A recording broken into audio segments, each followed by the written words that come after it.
મારું નામ મિલનકુમાર જયંતિલાલ પટેલ છે. હું વલવાડાનો ખેડૂત છું. મારે તળાવની પાળ સાથે જમીન સંકળાયેલી છે. અહીંયા એક માથેભારે બિલ્ડર આવ્યો છે 2023થી. એ માણસને મેં અટકાવ્યો હતો રસ્તા માટે. ત્યારે બી એણે સેંકડો ઝાડો કાપી નાખ્યા હતા. મોટા મોટા તળાવનું ફેન્સિંગ કાઢી નાખ્યું હતું, બ્લોકો કાઢી નાખ્યા હતા. અમારો સખત કેસ ચાલ્યા કરતો હતો અને એને પછી 10 ફૂટનો રસ્તો બી આપવામાં આવ્યો. છતાં પણ અમે 2024માં અને 25માં 15 ઓગસ્ટના દિવસે પોડાર સ્કૂલવાળાને લાવીને 500 ઝાડો લગાવી 10 ફૂટના ઝાડ હતા. આ 2 દિવસમાં એ લોકો બધા ઝાડો કાઢી નાખ્યા છે.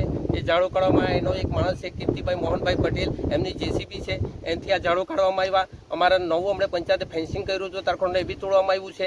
આના ઉપર કડકમાં કડક પગલાં લેવામાં આવે હું સરપંચને જણાવું છું અને ઉપલા અધિકારીઓને બી જણાવું છું કે અમારું પર્યાવરણને નુકસાન કરે છે. 1000 ઝાડવા કાપી નાખ્યા છે. પહેલે બી સેંકડો ઝાડો મોટા મોટા એણે કાપી નાખ્યા હતા એ જ બિલ્ડરે, અને કામમાં ઝઘડા લગાવવાનું કામ કરે છે, તળાવને નાનું કરવાનું કામ કર્યું છે. અમે ખેડૂત લોકોએ હરગીઝ નહીં ચલાવી લેશું ને આવું જ થશે તો આગળ કંઈ બી થઈ એની જવાબદારી પ્રશાસનની રહેશે, કારણ કે આ ખેડૂત લોકો કંઈ બી કરી શકશે. પછી આ ઝાડવા કાપવામાં આવ્યા ગ્રામ પંચાયતમાં જાણ કરવામાં આવી હતી કઈ? હલો, આ જાણ અમે ગ્રામ પંચાયત બી જણાવી છે, સરપંચે બી જણાવ્યું છે. આના પર તાત્કાલિક પગલાં લેવું જોઈએ અને આ પગલાં નહીં લેવામાં આવશે તો અમે ખેડૂતો બી જેવું આ વર્તન કરે છે બિલ્ડર એવું અમે બી કરશું. એની જવાબદારી પ્રશાસનની રહેશે. આ ઝાડવા કાપ્યા છે તો એનું તમે જાણકારી ક્યાં આપશો? આ ઝાડવા જે કાપ્યા છે એની જાણકારી અમે ફોરેસ્ટ ડિપાર્ટમેન્ટમાં અરજી આપશું, પોલીસ ડિપાર્ટમેન્ટમાં આપશું, કારણ કે આ તળાવનું ઝાડ છે. હજારો ઝાડ એને કાપી નાખ્યા છે. અમે પુડાર સ્કૂલવાળાને લાવેલા, અમારી પાસે એના ફોટા છે. 10 ફૂટના ઝાડ થઈ ગયા હતા. એમાં અલગ અલગ ઝાડ હતા અમારી પાસે.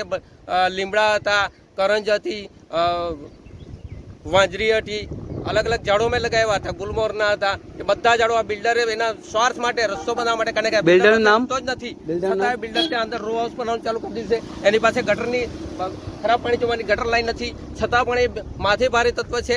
એટલે એ માણસ જબરદસ્તી અંદર બિલ્ડિંગો બનાવી રહ્યો છે અને આખી તળાવની પાર લેવા માંગે છે. તો અમારે ખેડૂતે જવું ક્યાં? બિલ્ડરનું નામ કઈ ખબર? બિલ્ડરનું નામ છે પ્રદીપ ચૌહાણ.